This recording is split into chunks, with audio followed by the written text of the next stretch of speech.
ሰላም ወዴውድን አንድ ላይ ቤተሰቦቻችን ዛሬ በአንድ ውበት ፕሮግራማችን ላቪሽ ሜዲካል ስፓ ነው ይዣችሁ ምገባው አብራችሁ ይቆዩ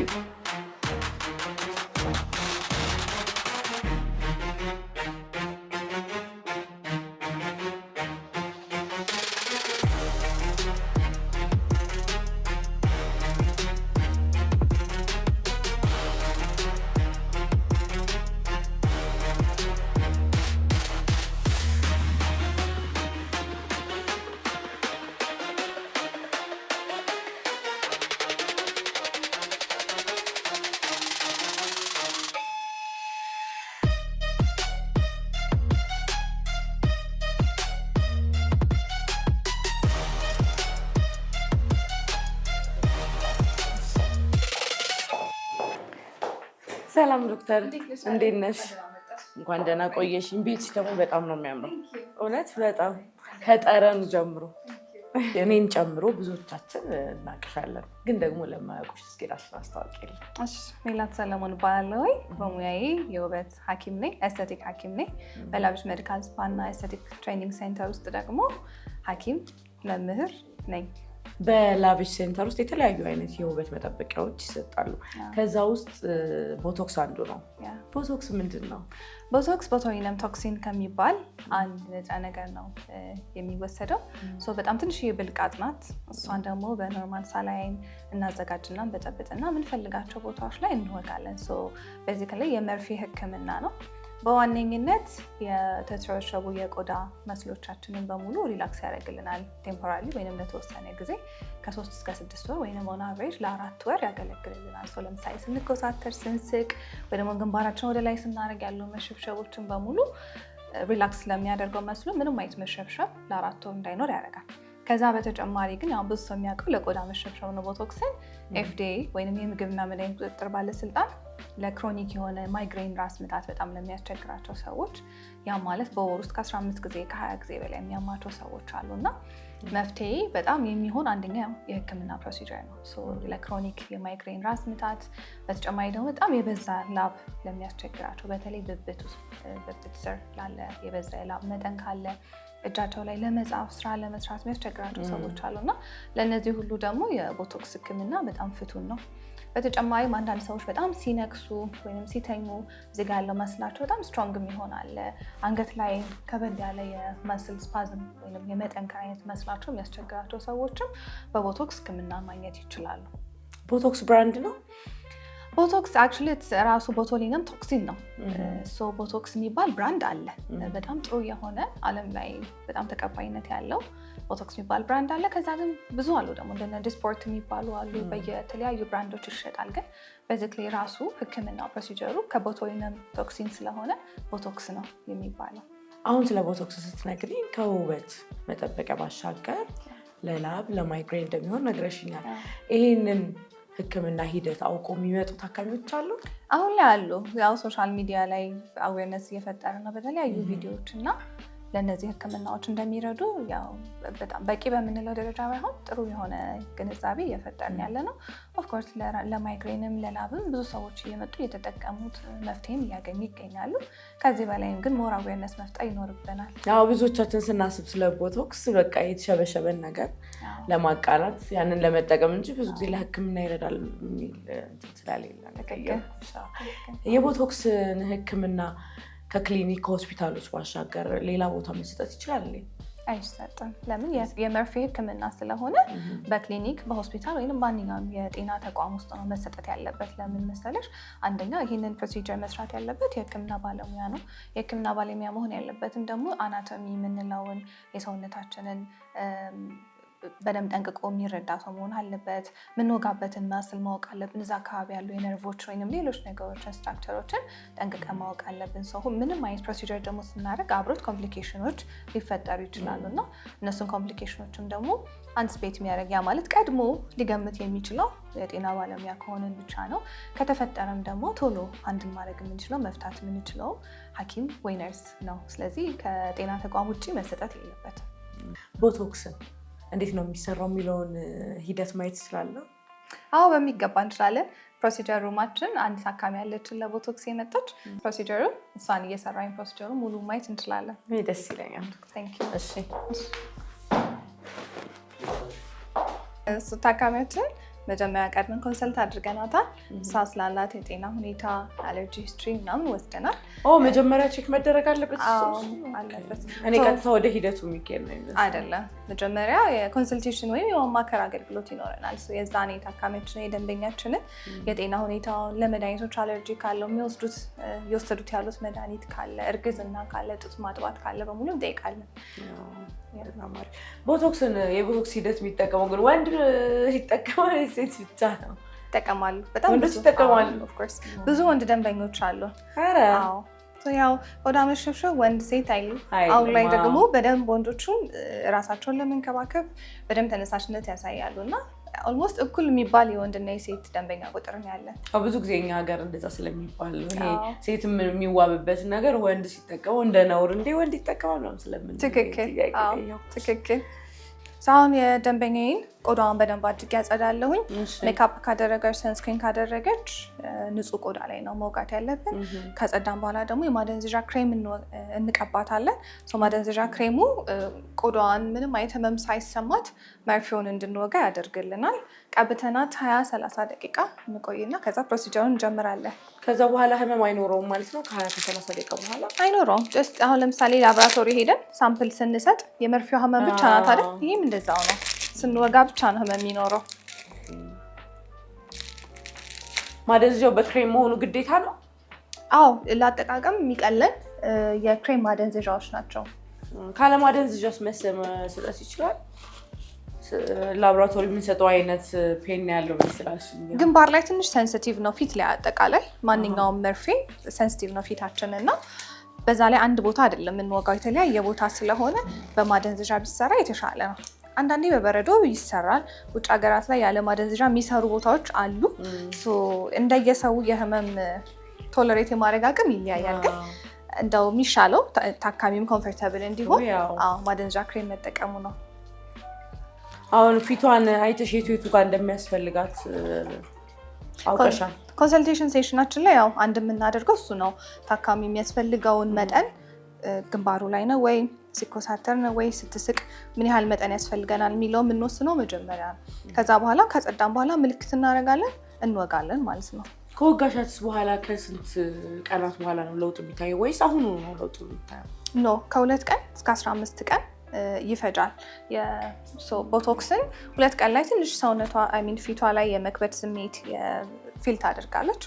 3 ቀን 4 ቀን እያለ 5ኛ ቀን 6ኛ ቀን 15ኛ ቀን ላይ ሙሉውን ኢፌክት ማየት ትጀምራለች።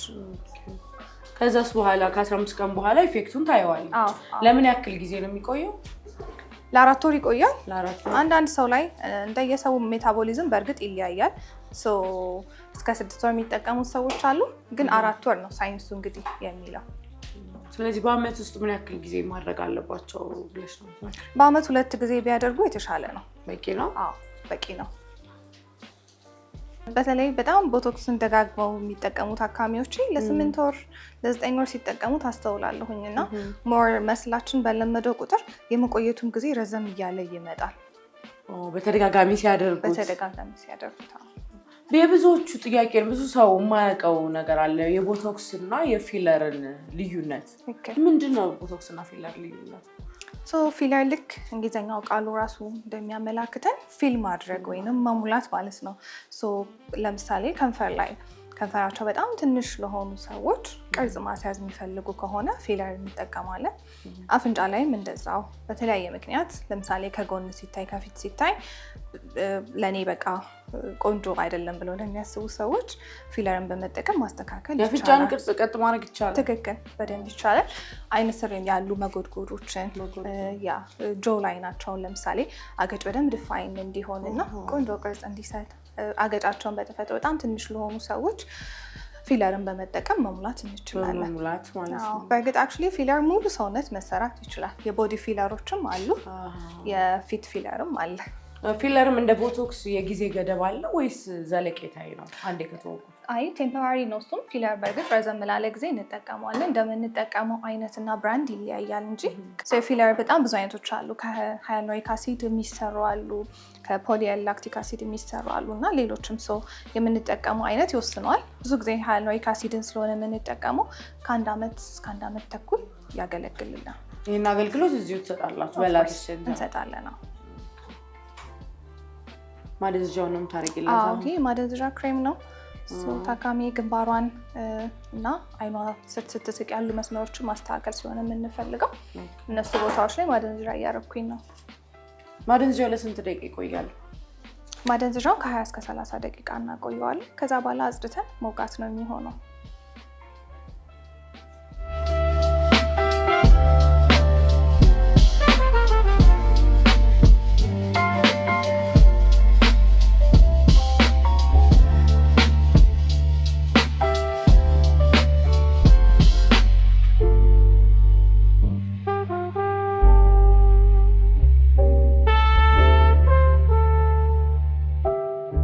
አሁን ታካሚያችን ያደረግላት የማደንዘዣ ክሬም እስከሚሰራ ድረስ እኛ ቦቶክሳችንን በጥብጠን ሬዲ እናደርጋለን።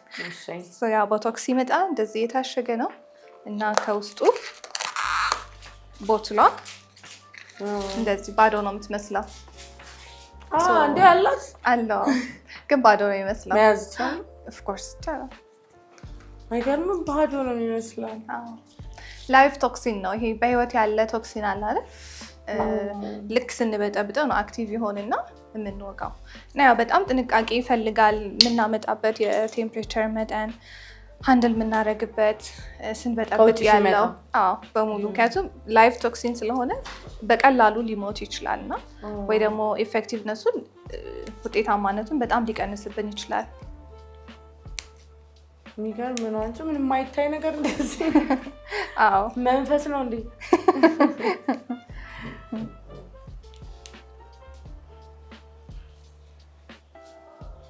አይገርምም? በቃ ቦቶክሳችን ሬዲ ናት።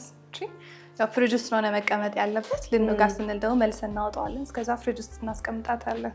ለትንሽም ደቂቃ ቢሆን ውጭ መቀመጥ የለበትም። ውጤታማነቱን በጣም ይቀንስብናል እና የራሱ መቀመጥ ያለበት የቴምፕሬቸር መጠን አለ ፍሪጅ ውስጥ። እዛ ነው የምናስቀምጠው። ልንወጋ ስንል እናወጣለን። እኔ የምለው ቦቶክስ ሊተካ የሚችል በክሬም ለምሳሌ በክሬም ሊሆን ይችላል አለ? ሙሉ ለሙሉ ባይተካውም ነገር ግን እርጅናን ለማዘግየት ወይ እርጅናን ለማከም በጣም ቆንጆ የሆነ የክሬም አይነት የቫይታሚን ኤ ቤተሰቦች ናቸው። ቫይታሚን ኤ ያው ምግብ ውስጥ እናገኘዋለን አይደለ? ካሮት ውስጥ አሁን ለምሳሌ ቫይታሚን ኤ በጣም አለ።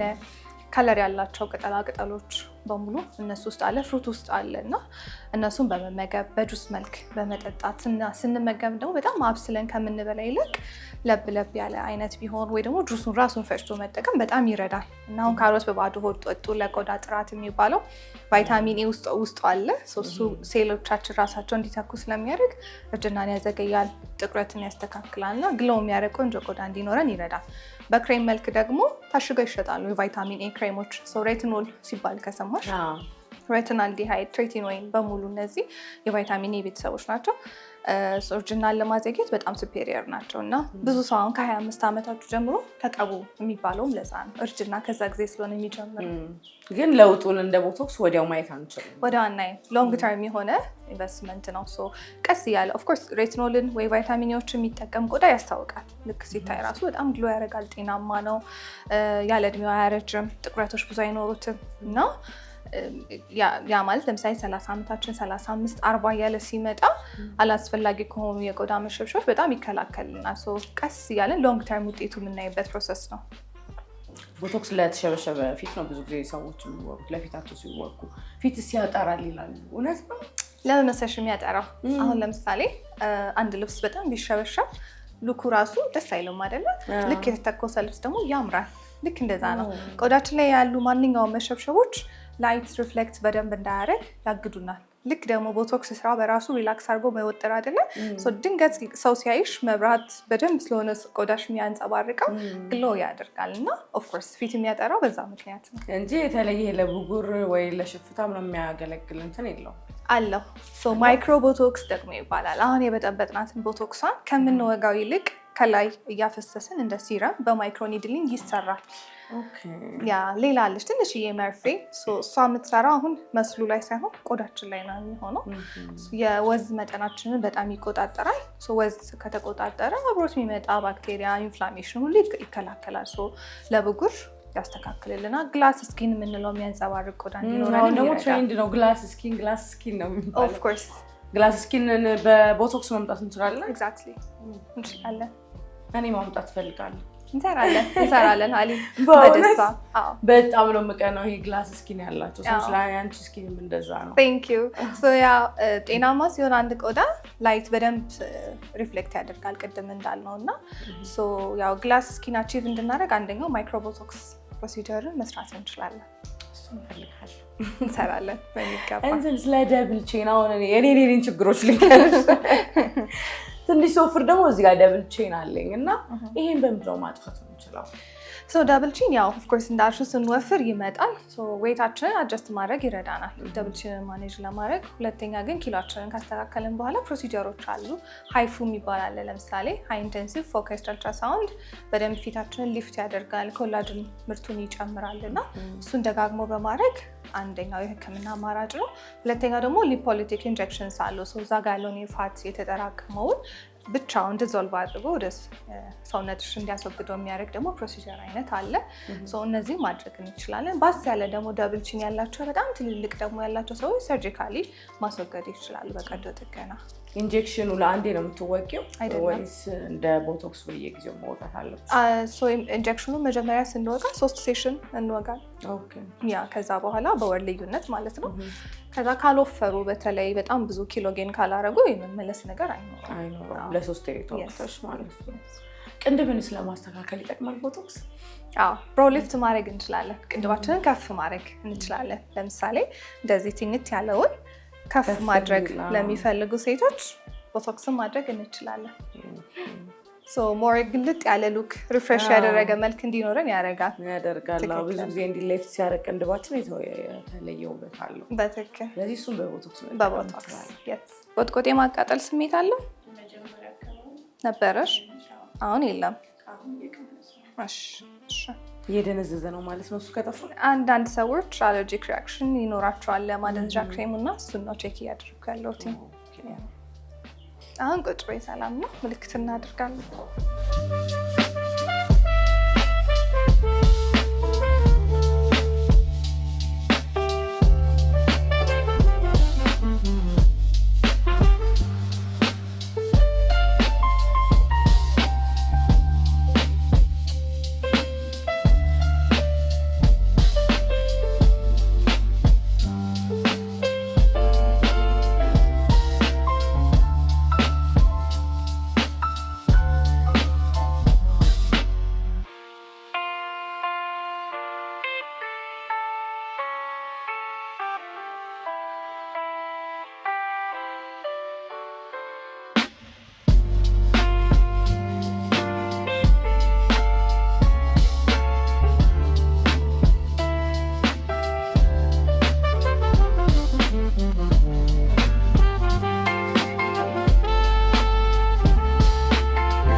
ፍሪጅ ቆይቶ ነው የመጣው።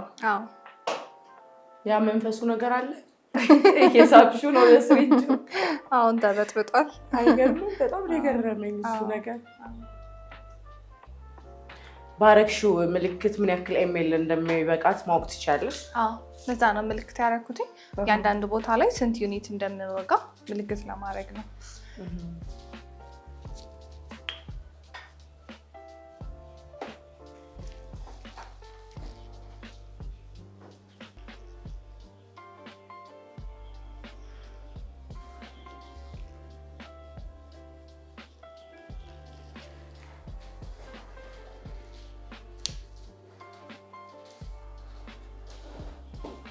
ለየቦታዎቹ የተለያዩ መርፌዎች ናቸው እንዴ? በአንድ መርፌ አይደለም የምትጨርሺው? አይደለም። ይሄም አሁን ዩኒቱን ኤግዛክትሊ ትክክለኛ የሆነ ሜዥርመንት እንዲኖረኝ ይረዳኛል። ለግንባሯ አንድ አዘጋጃለሁ፣ ለ11 መስመር ሌላኛውን ስለ አፍንጫ ለዚህ ለየብቻው። እኔ እኮ በአንድ ስሪንጅ ውስጥ የሁሉንም አድርገሽ እንዴት ነው የምትወጊው ነበር? ይቻላል፣ ግን ምንድነው መርፌዋ በጣም ቀጭናት አይደለ? ብዙ ቦታ በወጋ ነው ቁጥር እየደወለድ ደግሞ ይመጣል። ሲደወለድም ህመሙ ይጨምራል። ፕላስ ለሜዥርመንት ለልኬታችንም ትክክለኛ እንዲሆን መለያየቱ የተሻለ ነው የሚሆነው።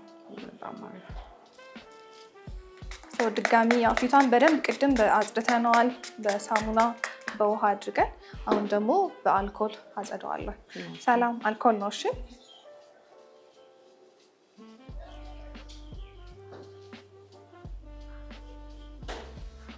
ሰላም መውጋት ልጀምር ነው። እሺ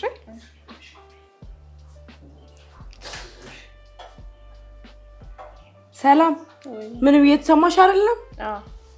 አይገርምም?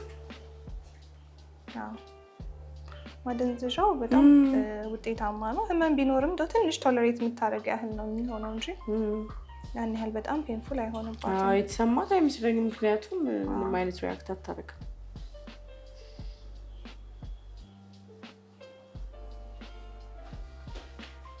መድማቱ ችግር የለውም አይደል? የለውም።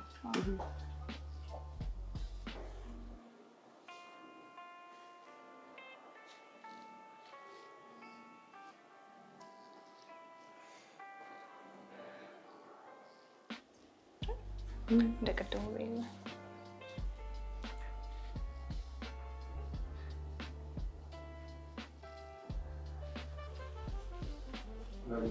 ጨረስ? እኔ አብሬ ተወጋው። ሰላምዬ ደህና ነሽ? ምን ይሰማሻል? ምንም። የኔ ድምፅ ብቻ ነው የሚሰማሽ። ዶክተር ይህንን የቦቶክስ ሂደት ያደረጉ ሰዎች ምን የተለየ ጥንቃቄ ማድረግ አለባቸው? አሁን ከዚህ በኋላ ለ4 ሰዓት በጀርባ ባትተኛ እንመክራለን። ለምንድነው? ቦቶክስ የወጋንበት ቦታ መቀመጥ አለበት፣ ሴትል ማድረግ ስላለበት ለ4 ሰዓት ከዚህ በኋላ ባትተኛ እና ኖርማል እንቅስቃሴዋን ብታደርግ። ሌላኛው ደግሞ ስፖርትን በተለይ በጣም ከባድ የሆኑ ስፖርቶችን ለአንድ ሳምንት አቮይድ ብታደርግ፣ ክሪቲካሊ ግን ዛሬና ነገን አቮይድ ብታደርግ። ስለዚህ ዋክ ማድረግን፣ መንገድ ላይ መንቀሳቀስ መሆኑን እንመክራለን። ጂም ውስጥ ገብቶ ከባድ የሆነ ስፖርት ከመስራት ይልቅ ስቲም ሳውና ለ15 ቀን አንፈቅድላትም። ከዛ ውጭ በጣም እንደው ከበድ ያሉ የምንከለክላት ነገር አይኖርም። የቆዳ እንክብካቤዋን መቀጠል ትችላለች። ስራዋንም በአግባቡ መስራት ትችላለች። ሰላም ሰምተሻል?